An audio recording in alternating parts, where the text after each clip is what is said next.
이제는 고인이 된 배우죠. 고 최진실 씨의 딸 최준희 씨가요. 더 이상은 참을 수가 없어요 라면서 외할머니 최진실 씨의 엄마를 상대로 법적 대응을 예고하고 나섰다고 합니다. 야, 이 무슨 일이에요 이게? 네, 이제 지난 9일 새벽 1시 그 배우 고 최진실 씨의 딸 최준희 씨가 그 외할머니를 주거침입 혐의로 경찰에 이제 신고한 바가 있습니다만 이제 이렇게 알려졌었는데 이에 대해서 이제 최준희 씨가 SNS에 장문의 심경글을 올리면서 자신이 이제 외할머니를 신고했던 그 배경을 직접 밝혔습니다. 예. 그러니까 당초에 이제 밝혀졌던 외할머니의 입장에 따르면 이렇습니다. 그러니까 외할머니가 그날 이제 방문을 했던 거는 그 외할머니의 이제 손자, 그러니까 이제 최준희 씨의 오빠죠. 최한희 씨가 이제 당분간 집을 비우니까 집에 들러서 뭐 청소도 좀 해주고 고양이도 좀 봐달라. 이렇게 해서 이제 집에 갔던 건데 외할머니가 손녀 혼자 있으니까 그렇죠. 집에 간 건데 집에 갔는데 밤늦은 시간에 최준희 씨가 남자친구랑 같이 갑자기 들어와서 여긴 이제 내 집이다. 할머니가 여기 왜 있냐라고 하면서 나가달라라고 이제 얘기를 했고 이에 대해서 이제 실랑이가 벌어지던 과정에서 최준희 씨가 외할머니를 신고를 했다라고 이제 처음에 외할머니 입장을 밝혔었습니다. 예. 근데 이에 대해서 이제 최준희 씨는 이것이 이제 사실이 아니다라는 얘기인 겁니다. 어허. 그러니까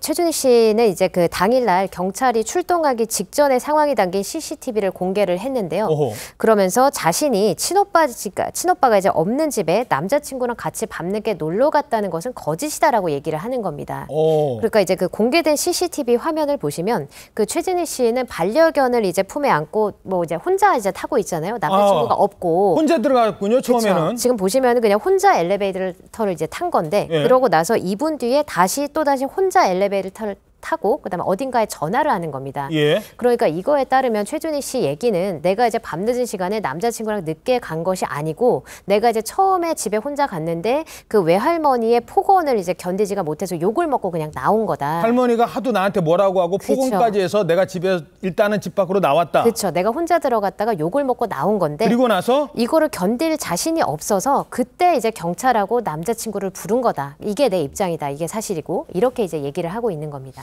야, 그러니까 이 외할머니랑 손녀딸 얘기가 달라요. 외할머니는 아니 말이야 오빠도 없는데 남자친구 데려와서 뭐라고 한마디 한 거다. 그래서 문제가 된 거다라고 했더니 그게 아니라 혼자 갔는데 할머니가 하도 뭐라고 해서 할머니가 무서워서 남자친구를 부르고 경찰을 연락을 한 거다.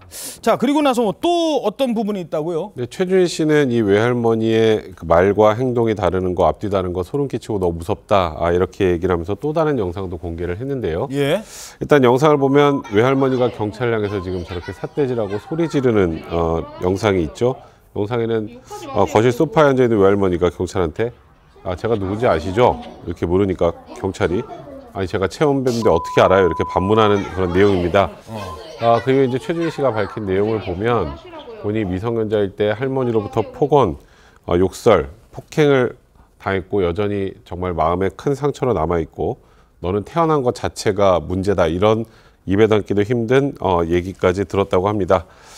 그리고 그 이후에도 계속 뭐 내가 미성년자일 때 외할머니는 본인 이제 최준희 씨의 오빠 학비를 대기 위해서 본인 재산 1억 원에 가까운 돈을 빼서 임의로 오빠 학비로 대기도 했고 그리고 그 이후에도 뭐 자잘자잘하게 본인의 돈에 계속 손을 대왔다 이렇게 주장을 하면서 이제 나는 더 이상 참을 수가 없다. 최진실 딸이기 전에 그저 대한민국에 살아가는 한 사람으로 미성년자 때 할머니가 벌인 모든 일들에 대해서 법적 책임을 물을 것이다 라고 강한 입장을 밝혔습니다. 예. 자, 이번 일을 계기로 지금 그 손녀는 어렸을 때부터 미성년자 때부터 할머니한테 학대를 당했어요 라고 주장을 합니다. 외할머니 얘기도 들어보죠. 외할머니는 이제 한 매체와 인터뷰를 했는데요. 인터뷰 도중에 15년 동안 본인의 인생 포기하고 해달라는 거 다 해주면서 키웠는데 참으로 비참하다라고 하면서 눈물을 흘렸다고 합니다. 특히 이제 학대와 관련해서는 특히 이제 3년 전에 최진희 씨 때문에 오히려 그 외할머니가 갈비뼈가 부러졌을 때도 다 숨겼고 기자들이 병원에 찾아왔을 때도 본인이 화장실에 숨고 그랬다라고 이제 인터뷰를 했습니다. 그리고 본인을 미워한다라고 하지만 그렇지 않다라고 일단 주장을 하고 있습니다. 그리고 횡령 의혹과 관련해서도 근거 없는 말이고 최진희 씨가 20살이 된 이후에는 재산을 챙긴다 고 이미 돈을 다 빼갔다라고 이야기를 하고 있는데요. 서로 간의 이야기들이 전혀 지금 다른 상황이기 때문에 이거 자체가 이제 진실 공방으로 흐르는 것 같아서 안타까운 마음이 듭니다. 그렇군요.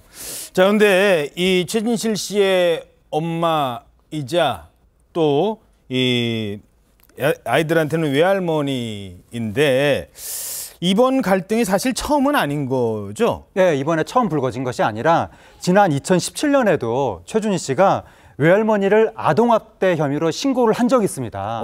당시 그런데 조사 결과 가정폭력 혐의 없음으로 종결이 됐었고 2017년에 그리고 최준희 씨의 오빠인 최한희 씨도 당시에 입장을 밝혔었는데 가정폭력은 사실이 아니라고 했었고 최근에도 최한희 씨 소속사에서 입장을 밝혔거든요. 뭐라 그랬냐면 할머니는 최한희 씨한테 부모의 역할을 다했다. 뭐 최한희 씨도 크고 작은 도움들을 받았고 할머니의 사랑과 보살핌 아래에서 잘 지내고 있다. 이런 취지로 주장하기도 했었습니다. 예.